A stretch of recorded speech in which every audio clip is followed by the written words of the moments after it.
Welcome to the Below the Surface podcast, the podcast that cleans up more than just contaminated sites. I like it. Approval? Yeah, Approval? definitely. Definitely. That's great. Thank you. Thank you. So every Oh, time we seem to get some traction with some really interesting episodes, you jump one yeah. of those on me, like planning 101. Really, I mean, I can when I read the title to this, I can make it to the word 101 and I'm already half asleep. You can hear our audience falling asleep as it is. This is, they're supposed to have fun listening to this, not Yeah. being tortured. I think that the reason that this episode will be good, I reckon, is because planning, even if we don't realize it, even if we're working in, say, contaminated land and we think we're in a totally different part of the industry, I think we interact with the planning system more than we think. And even when we think of like what the trigger for a lot of contaminated land work is, it's coming from the planning system. And so, Yes. yeah, I think it's an area, it's a big area, it's fundamental to a lot of things that we do. I guess the other thing that's important is that we're obviously talking about this from the New South Wales perspective, as we do with most of, well, pretty much everything that we talk Mm. about on this pod, is that, we're going to be talking about the New South Wales planning system, New South Wales legislation, that sort of thing. Yeah, we get most of our work out of because somebody in council says you need to do. I mean, very few people do environmental assessments voluntarily. That's Yes. some do, but I Mm. don't.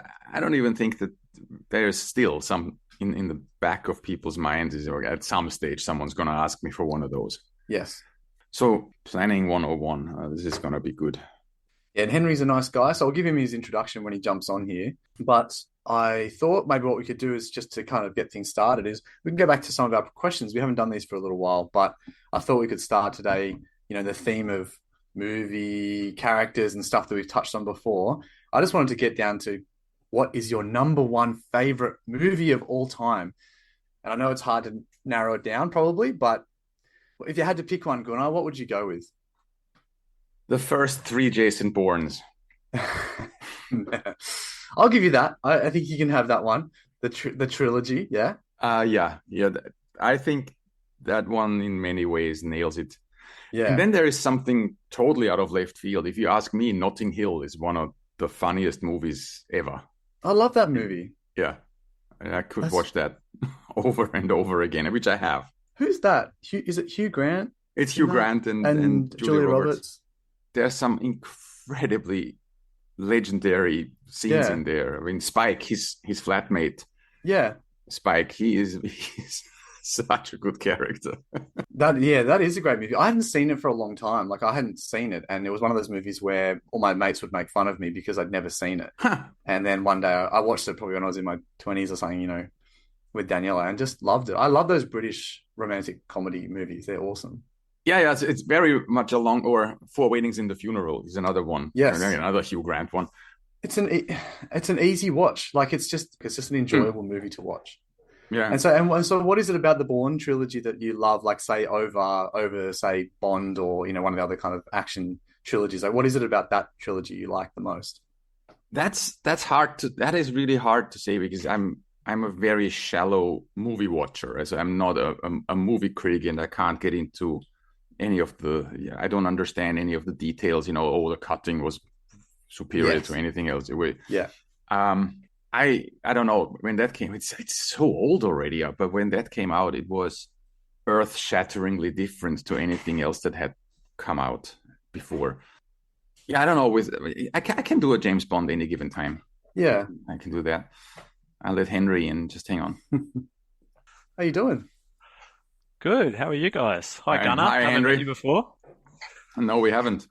I've seen you because you're, famous on LinkedIn now with all your podcasts. But apart from that, Gunnar keeps the mystique up even more by being talked about on LinkedIn, but not actually on LinkedIn.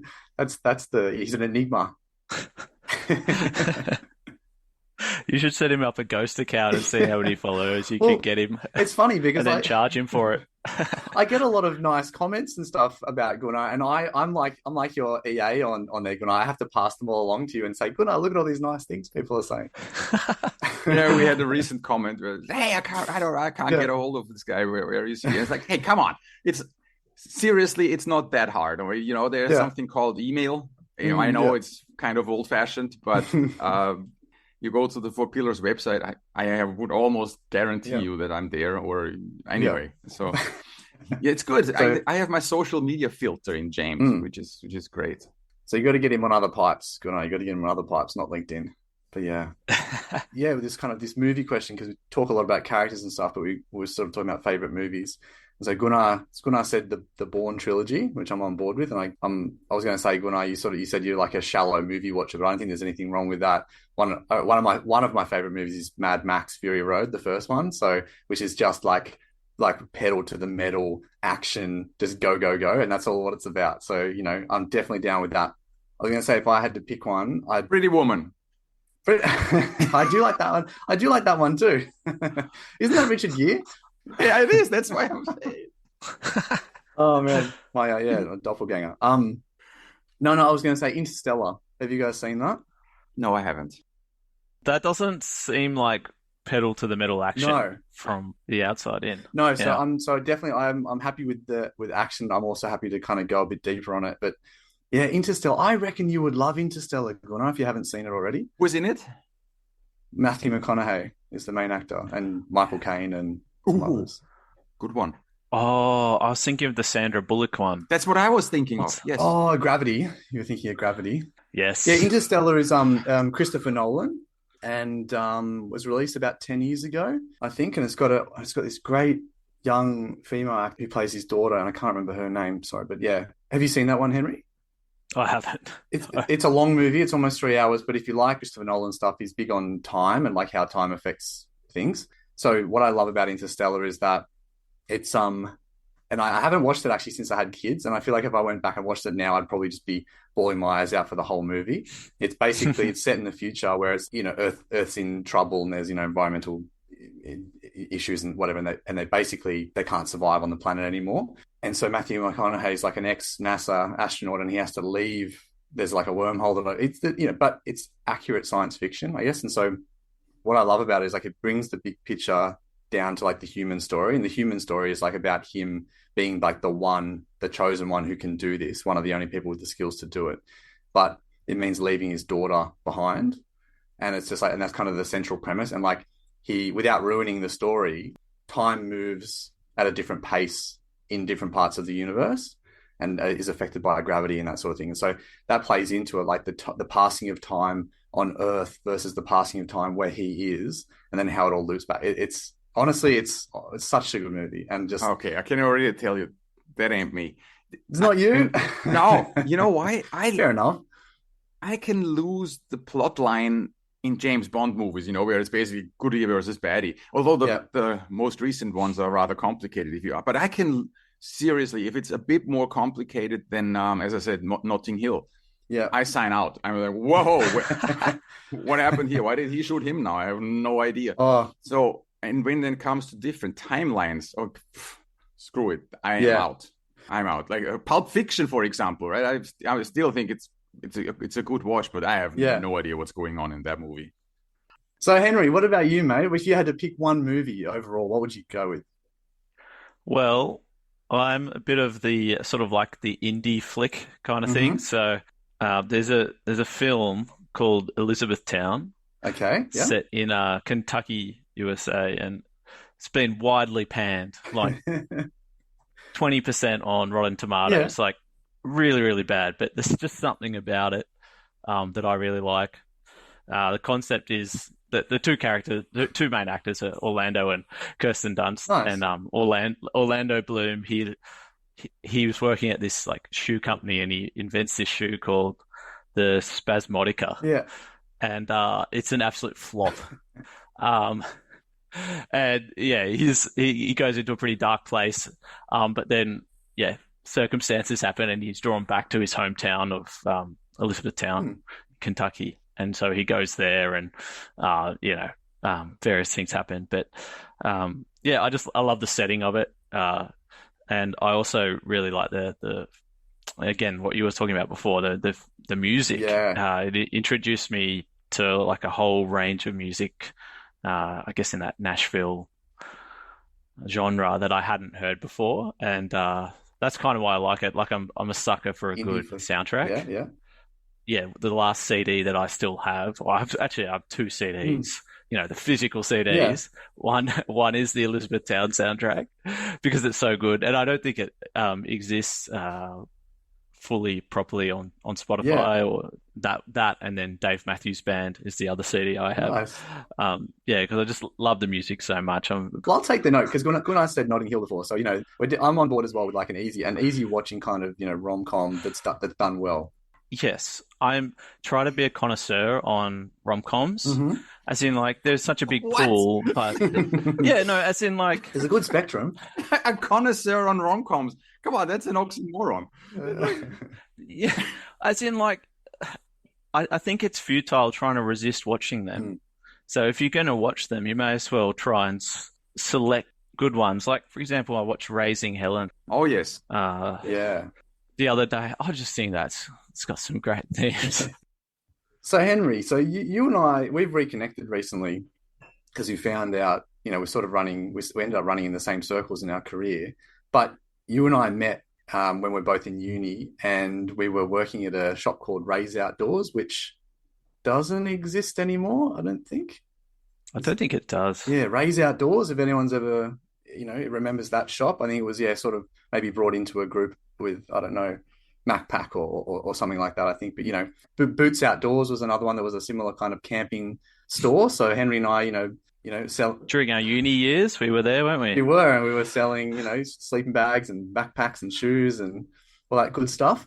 Do you remember the theme song, James, that was on repeat during our work day? I can't place it, but I know that if I heard it, it would like trigger me. Yeah. Okay. Yeah. Ray's Outdoors, come Oh, see what we well. got, I think it was. Yes. We've got tents to barbecues. We've got the lot. If you're headed for adventure in the great outdoors, we've got everything you need and probably more. Love it. I like the probably more. It's just like we might not have it. Just Probably. a little hedge there. Yeah, just, So you must have been studying town planning at the time, yeah? I was studying town planning at the time. Yeah, Yeah. I don't think I realized at the time that our studies kind of had, in a similar space. So tell me, so after you finished your degree, so you moved straight into Hillshire Council? Yeah, that's right. 2011, straight into Hillshire Council in the development assessment team. So I was doing for 6-7 years development application assessment as a council planner. Mm. So receiving DAs and assessing them, writing reports. Yeah. So yeah, in my 7 years there, I've actually got on my last day I ran the internal report, 1,000 DAs in 7 years. No way. Yeah. Unreal, mate. That's something to really be proud of. And then so from the council, you then moved into the private sector straight into DFP, right? So yeah, I had a short stint for a couple of years at Lane Cove Council. Okay, yeah. And that's a slightly different, I guess, context. And then yeah, in the last couple of years, I've been shifted across to similar to Lane Cove Council, which was a small team. Mm.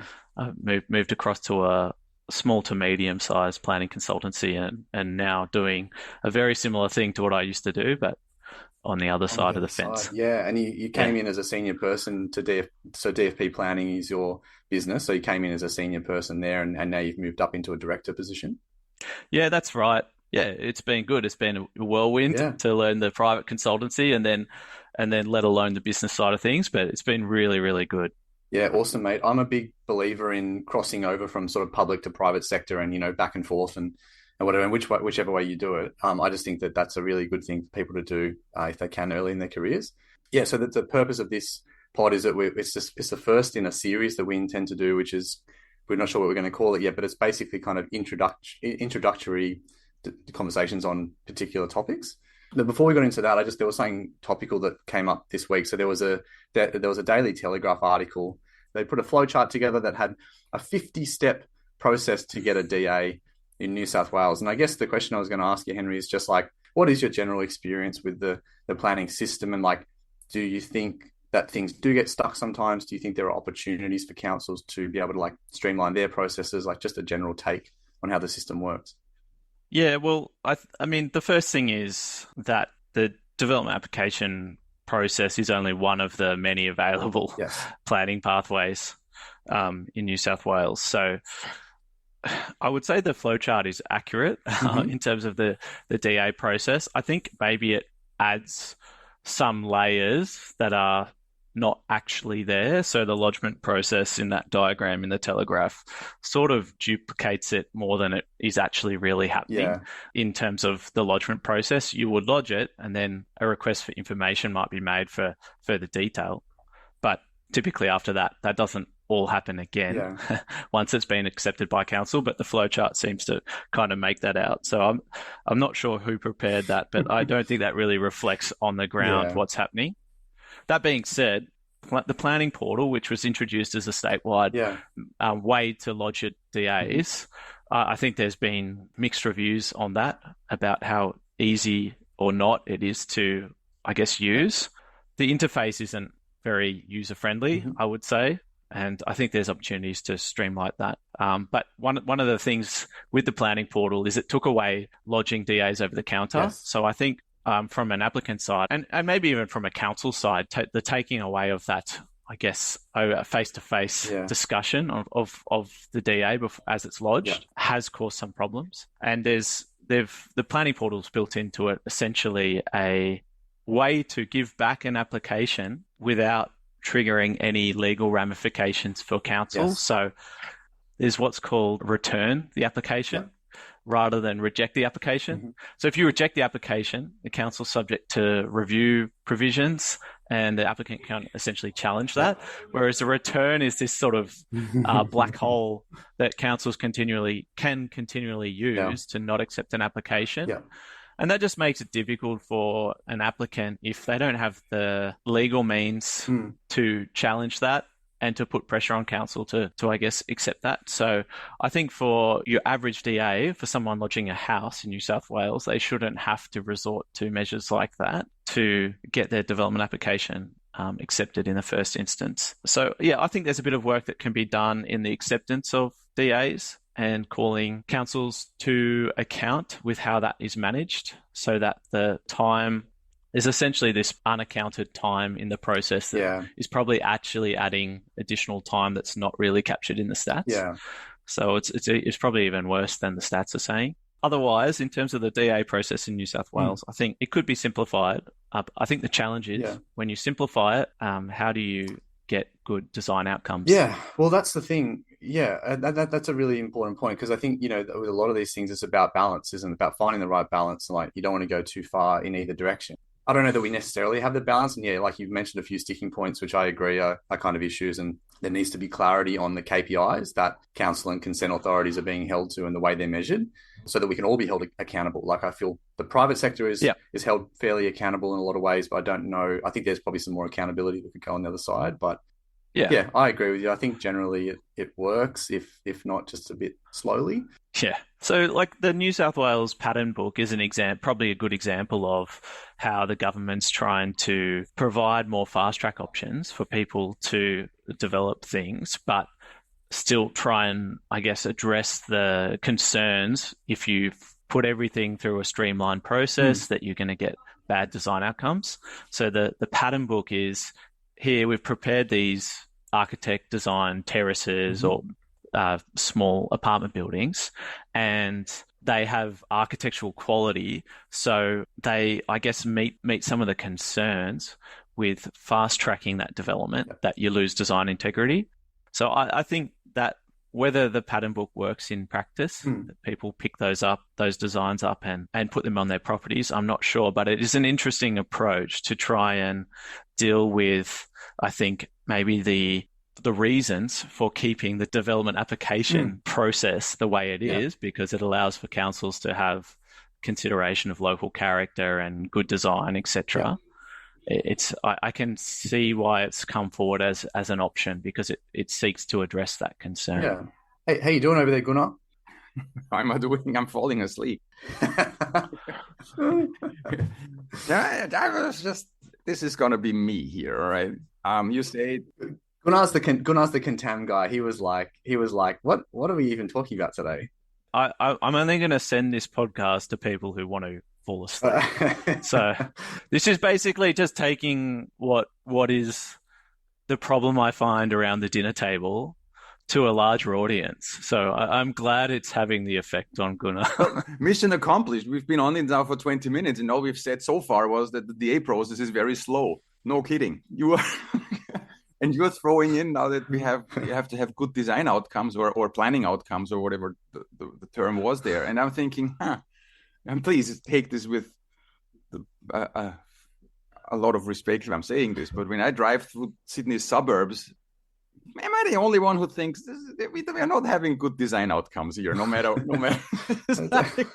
Yeah, no, I don't disagree. Yeah, and I think that's what the pattern book's trying to address. Yeah, some problems of the past in some cases. Yeah. Because I think what they're trying to do is roll out medium density housing, duplex and upwards. But everyone knows that, everyone's seen a bad duplex on their street. And I can see the concern there. Yeah. I never understood the appeal of a duplex. It's half a house. It's like, nobody buys half a car. Yeah. Right. It's like, you don't buy half a sweater. Well, people settle for half a house. I don't get it. It's just. I think with Sydney land prices, I think buying half a lot of land is probably not a bad idea. Okay, what we're going to do? So we've got 10 questions that we put together here that we'll try and power through. So why don't we try and set ourselves a limit of, say, 2 or 3 minutes, couple of minutes per question? How about we try and do that? And that worked really well so far. I don't know how we're going to get Gunnar through this. He barely survived the light-hearted start, let alone the actual question. Yeah, I signed off when we stopped talking about Notting Hill. Gunnar's a resilient guy. You can do it, Gunnar. You can do it. So, Henry, first of all, what is planning to you, and what is a planner? What does that mean? To be a planner? A planner is really summed up, I guess, using the title of the New South Wales legislation. So, Environmental Planning and Assessment Act. Mm-hmm.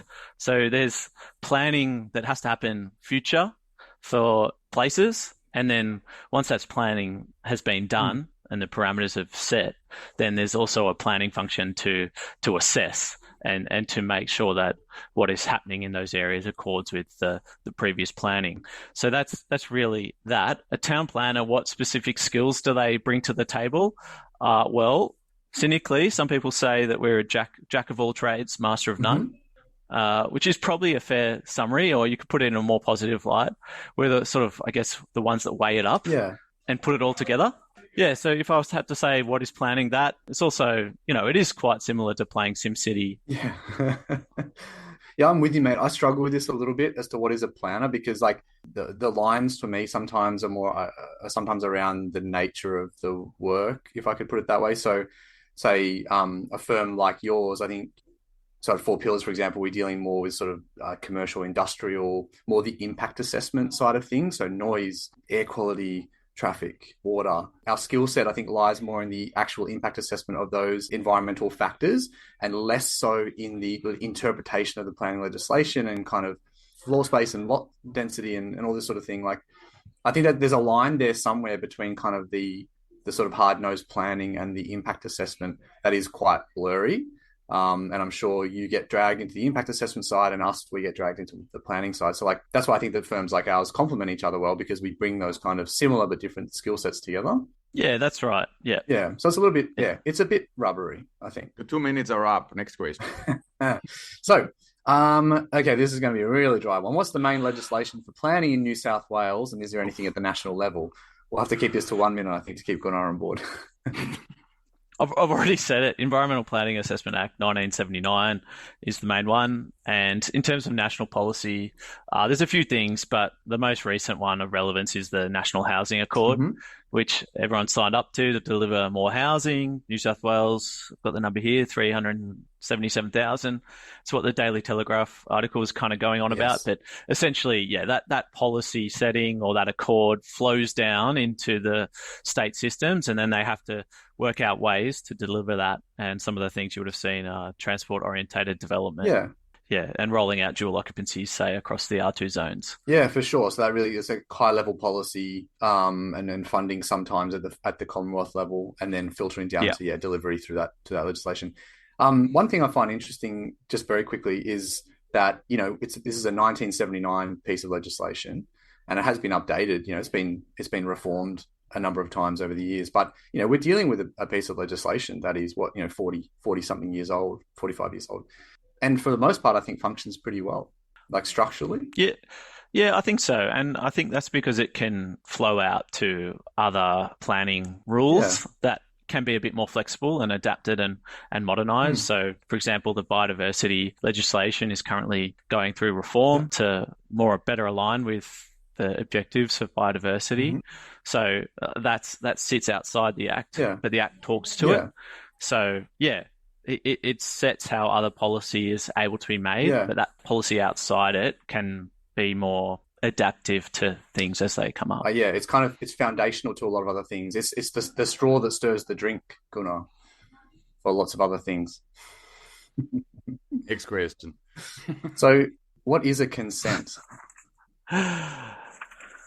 Well, consent is something that allows you to carry out development if it requires consent. So, I mean, all right, James, do you have a more saucy, poetic way of saying that? Or? I think that I guess I'd just say the most common example of it is a DA or development consent is the terminology. Some people say development approval.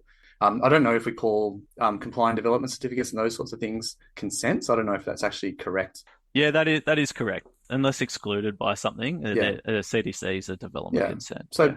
There's authorities to do things, and that extends to things like state significant development consents and stuff. They are all a form of consent to do development. Yeah, that's right. So this one, Gunnar, please allow us a couple more minutes just to talk about this one. We'll try and keep it brief though. But I just wanted to talk about what are the main development pathways in New South Wales, because there's a few different types of. Should we get Gunnar a pillow? I don't know.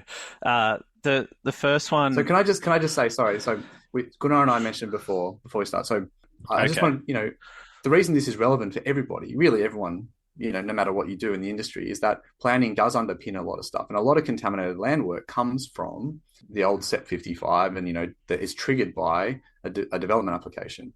I just think, having an understanding of the different development pathways and where, say, contam work and other things fit in, I think is pretty relevant, if not a little dry. So that's a little bit, that's my context.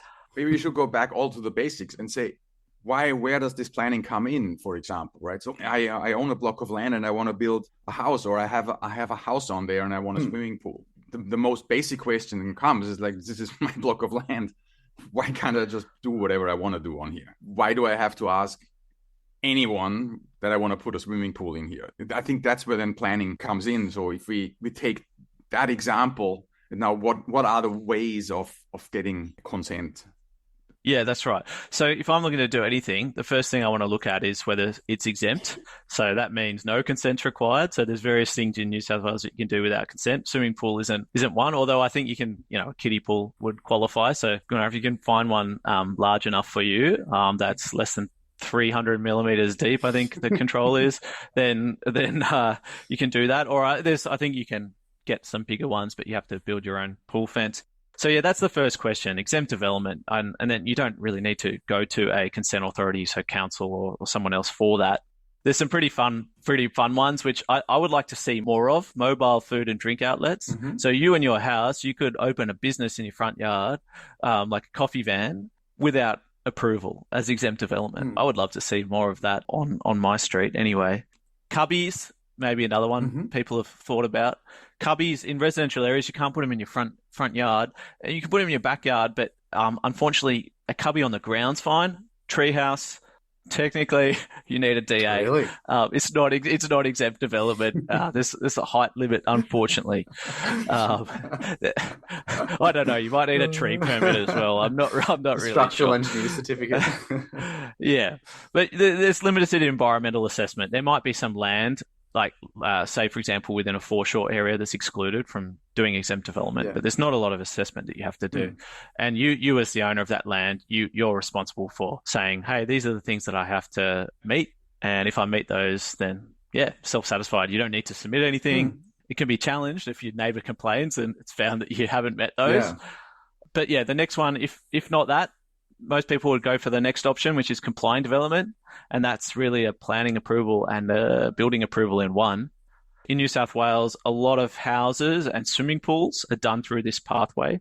And compliant development, the key feature of it is you have to meet all the controls. There's no variations. You can't say, I want it to be closer to the boundary than what the standards say. If you meet all the controls, you can do it as compliant development, and you don't need to go to council, which a lot of people like. And I think the other benefit, obviously, is just the fact that you're getting your planning approval and your building approval all in one. And so as soon as you get that CDC, you can essentially start building. Yeah.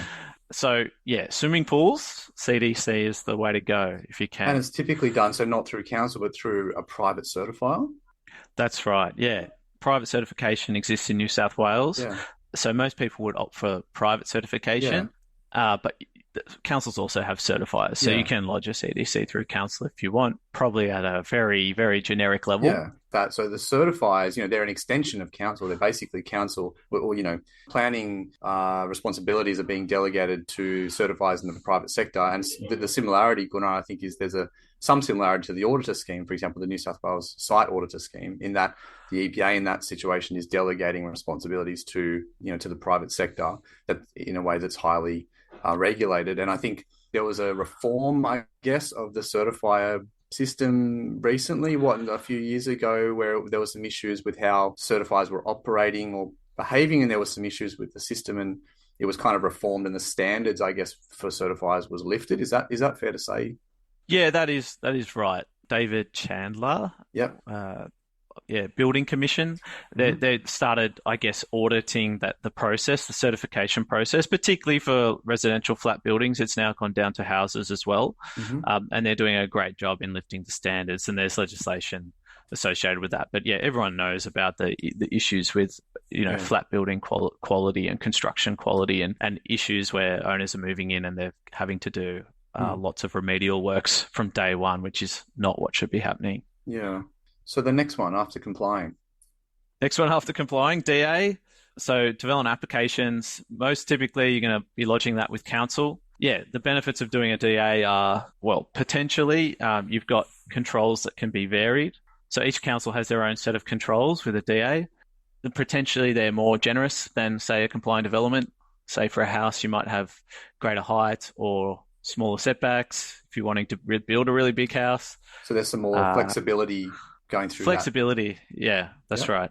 There's different types of DAs, but I mean, there's a DA that gets submitted to council, and potentially that DA will have to be determined by someone else. It doesn't really affect how you submit that DA, but there's planning panels in New South Wales, so they determine more larger scale DAs or contentious DAs. What is a planning panel, Henry?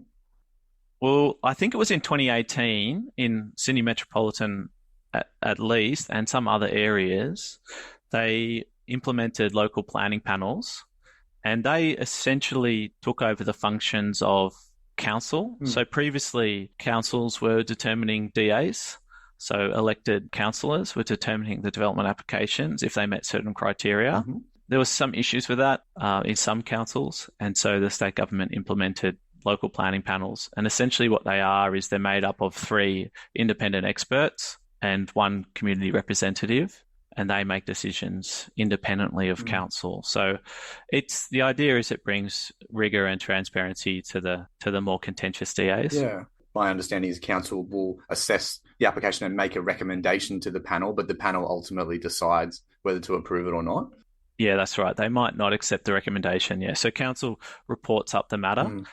The key criteria, for example, over 10 objections, if your variation to height is more than 10%, there's a few criteria. If council, that triggers the referral to the local planning panel. That's cool, mate. And there's like a hearing associated with it, isn't it? So that's what, when people think of like a sort of the typical town hall meeting that you see in movies where you can stand up and have your say, you get that opportunity, I think, with those panels, don't you? You do, and it can get even more lively than this podcast. Yeah, I'll bet.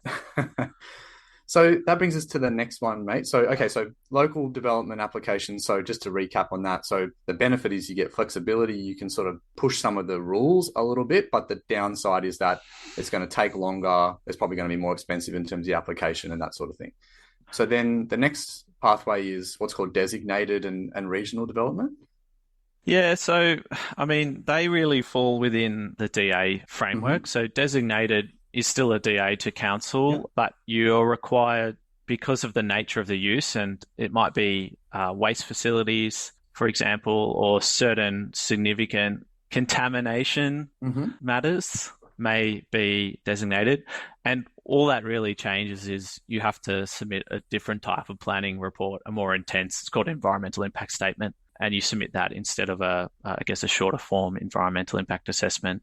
And the requirements for your DA are set by the Department of Planning. So they'll issue you with, this is what you need to submit to accompany your DA for this use. So yeah, you're still submitting it to council. The other, really the other one outside of a DA to council is a DA to the state, to the Department of Planning, or it's called a state significant DA.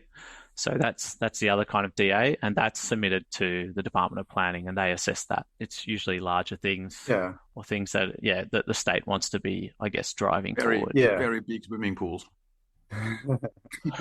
Very big swimming pools, yeah. Very big ones. And so, we're talking state significant development and state significant infrastructure. And so, infrastructure that's being delivered by the private sector or on private lands, pipelines, that sort of thing, I guess, can often fall into that, roads, bridges, and then state significant development, sort of larger developments like large waste facilities, data centers, large distribution, outlets, that sort of thing. So, and the sort of the difference there is that, like you said, is that the decision maker in that situation is going to be the Department of Planning.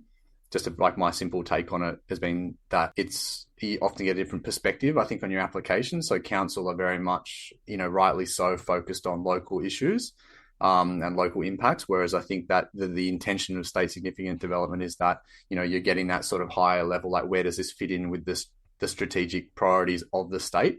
And that's meant to be how it works, I think. There's also a critical state significant infrastructure, which can be determined by the minister, I think. Again, I'm not an expert in this, but we're working at the moment Parramatta Light Rail Stage 1. So they're critical infrastructure projects, generally transport or related development, where the government has said, we're determining this to be critical infrastructure. And it smooths out, it knocks down a lot of the barriers that might stand in the way of a different project. Yeah, that's right. Is that technically under Part 5? Is that a Part 5? I'm actually not sure whether it's assessed under Part 4 or Part 5, but I think, all I know is that there's that determination that can kind of smooth the way for those kinds of projects a little bit. Okay. But it's worth, so that's a good segue actually into Part 5 development, which is essentially development that is done by a public authority. Yeah. So could you? So they have all these categories, from councils through to Department of Education, Transport, Health, Placemaking, New South Wales, you name it. A public authority can get what's called a Part 5 authorization to do the work. They still have to do an environmental impact assessment, but so it's meant to streamline, infrastructure projects that they just have to do in the ordinary course of their functions. Yeah. So a public school, for example, can assess and approve its own extension. So, new buildings that it might want to put on site, for example, it can approve its own development. Yeah, that's right. So we do a lot of those, and maybe council's doing a new cycleway on Parramatta River, expanding that. Yeah.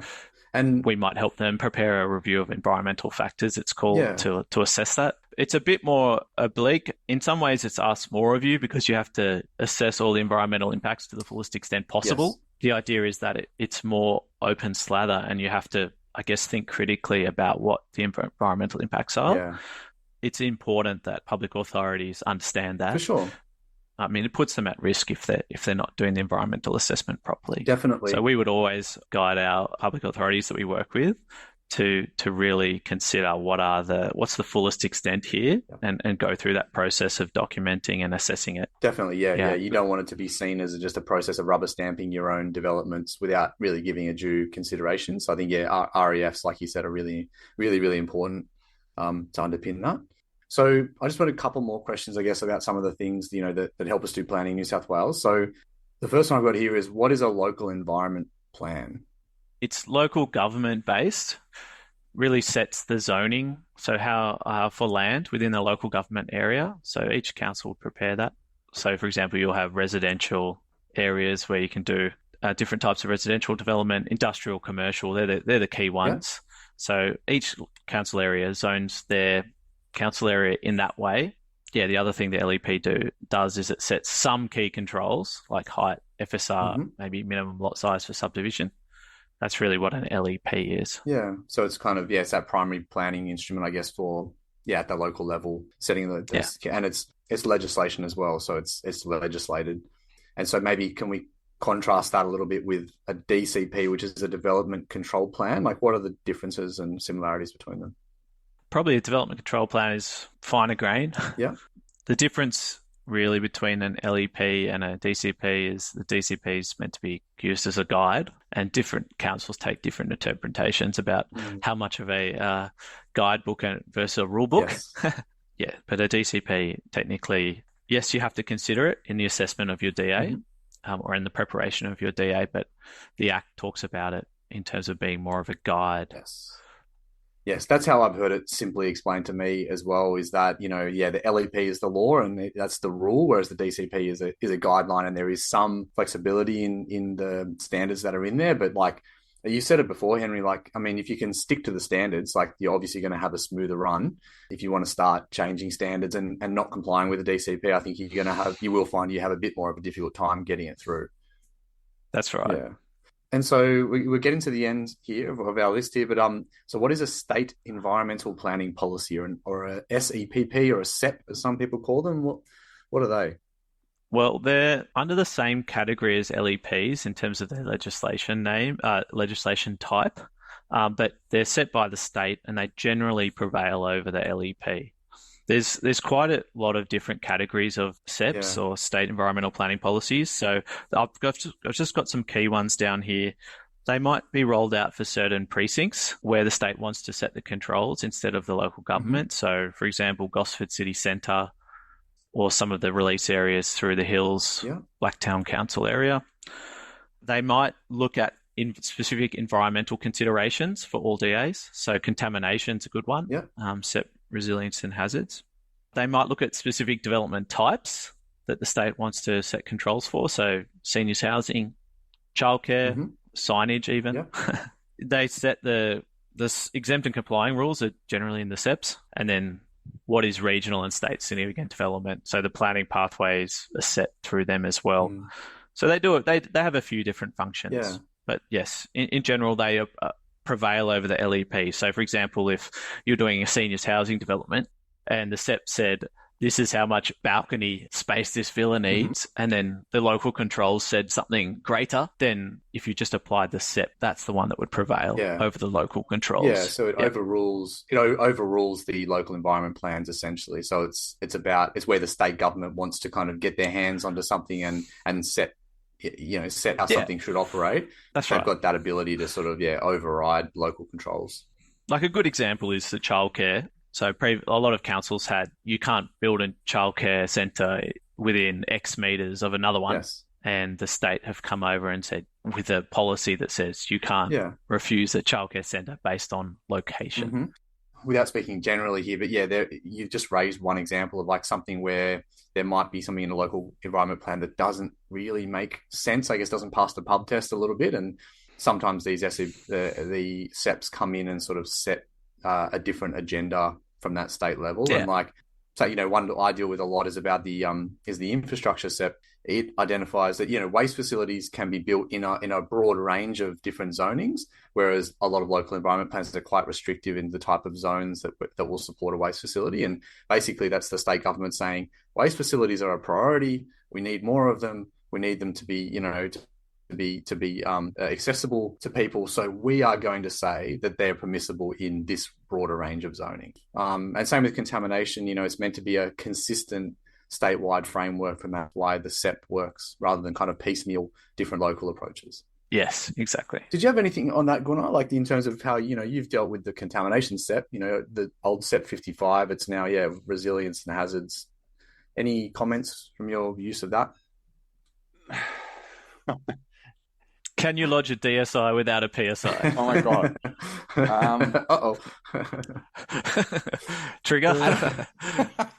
I don't even know where to start here. Right? So that would be a completely different podcast.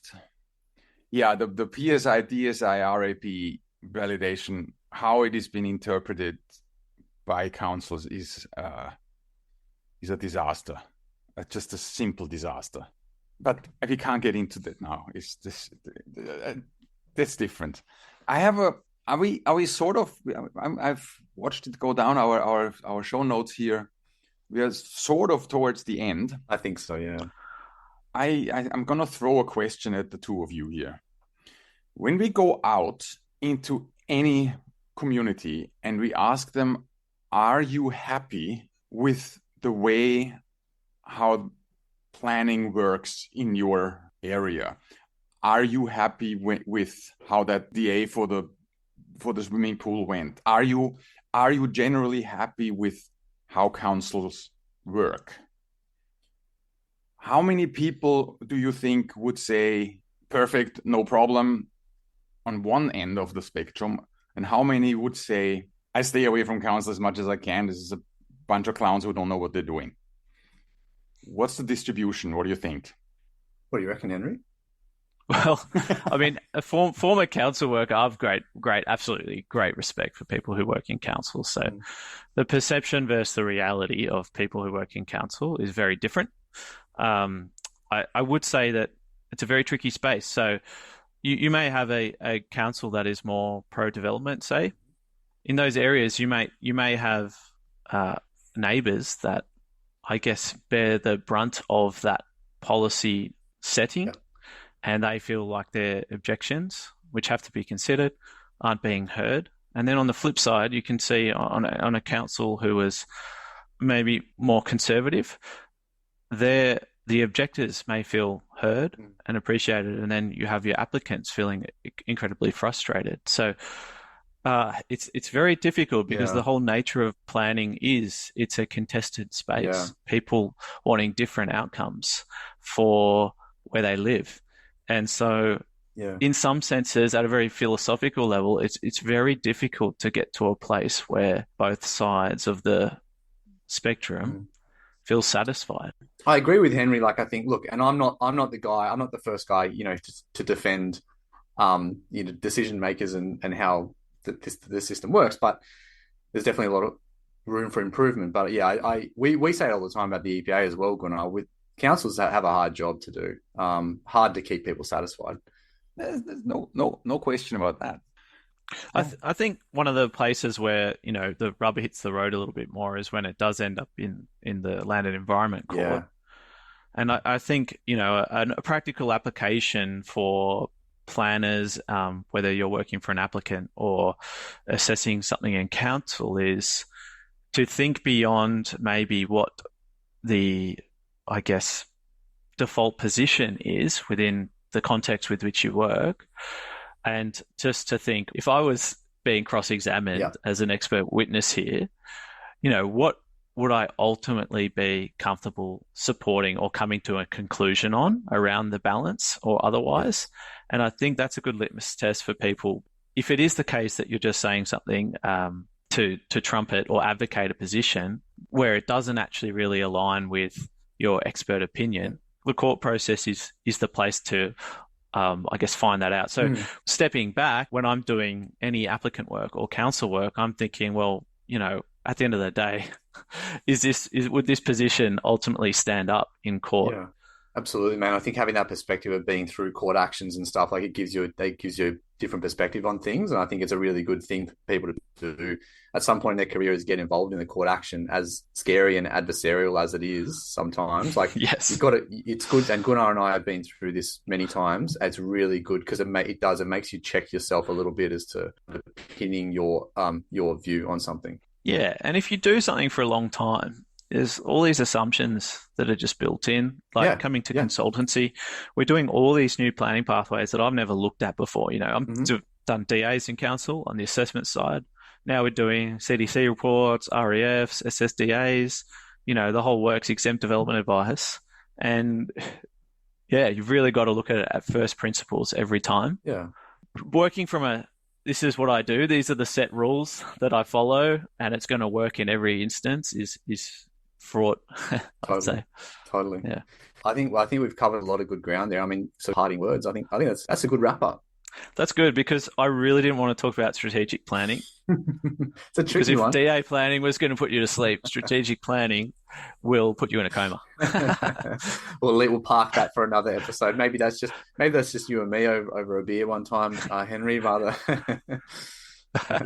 You can publish that on your own podcast. yeah. Oh, this might be the first and last, but yeah, no, I appreciate it, guys. No, that was awesome, mate. Thank you so much for your time and your expertise. Nice to chat, guys. Thank Thanks. you, Henry. See you, Henry. Ray's Outdoors, come see what we've got. From tents to barbecues, we've got the lot. If you're headed for adventure in the great outdoors, we have everything you need and probably more. With everyday prices you won't beat, we've got clothes, accessories and things for your feet. Anything for outdoors, fashion or pleasure, it's a one-stop shop with gear for your leisure. Tents, clothes, barbecues, we've got the lot. Ray's Outdoors, come see what we've got.